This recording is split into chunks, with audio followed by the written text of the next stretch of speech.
There are a number of things throughout my life that have inspired me to do the work that I do around diversity, inclusion and equalities. Social justice is such an important aspect for me and has shaped and informed my thinking for many, many years.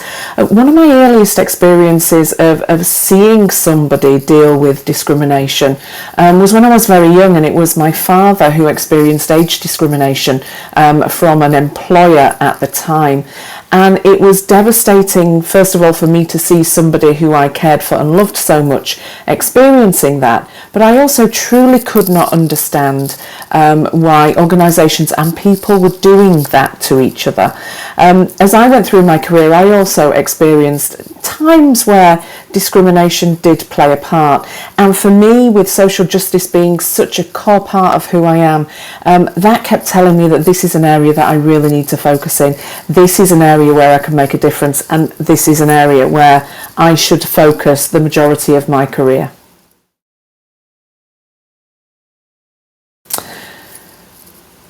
There are a number of accomplishments that I am really proud of. One of the main ones was the work that I did with a colleague, a woman called Fleur Bothwick, a wonderful woman that works in the inclusion and diversity arena, and we co-authored a book together. You can see it in the background there, the yellow book called Inclusive Leadership. This was published by the Financial Times a number of years ago, and it really focuses on how organisations can create really effective inclusion and diversity strategies that really ensure that it's embedded into the way that they do business. So that was a massive highlight for me. The other one, thinking of so many that we've had, but the other one was really informing and influencing the work that the UK government did around the Women on Boards agenda. For many years, that was a high priority and a high focus for the government, and I had the privilege of being involved in that by conducting an independent review for the then Secretary of State into the role that executive search firms play on getting more women into board positions.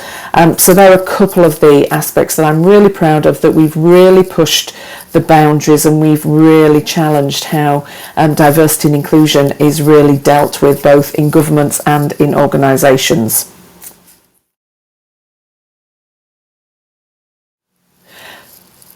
The Inclusive Leaders Institute, for me it's a movement, and I was so delighted that we were forming this with experts from around the world. For me, inclusive leadership is an absolute movement, and the Inclusive Leaders Institute will enable us to do that with insights from around the world. Many people talk about what is it you need to do and be to become an inclusive leader, and I'm delighted that the Inclusive Leaders Institute is really going to help to harness that and deliver that for many, many people around the world.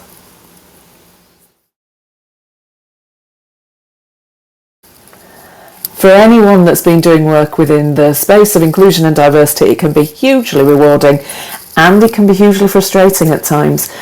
So there's a number of things that I really focus on that keep me motivated throughout these years of focusing on this agenda with many organisations around the world. The critical bit is reminding ourselves that we're making a difference. Regardless of how big that difference is or how small that difference is, whether it's a light bulb suddenly coming on for a leader that's now thinking about how to lead differently, or whether it's somebody further into an organisation that's thinking about how they can deliver the different practices and processes within the company, or how they can be more inclusive with their people in their teams. Seeing those changes, seeing those small influential impacts really keeps me motivated day in and day out.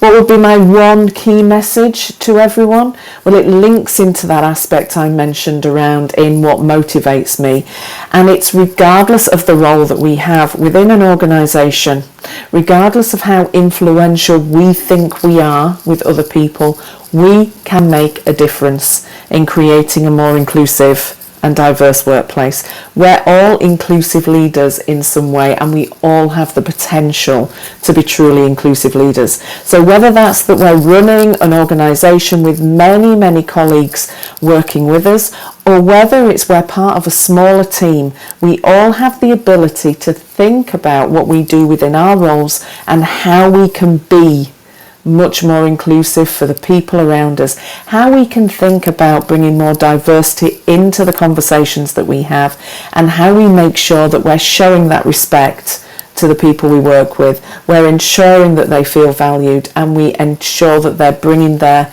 unique and differing perspectives to the conversation. So regardless of your role, we all have a part to play, and each of us has the responsibility to identify what is the action that we can each take that's going to make a difference.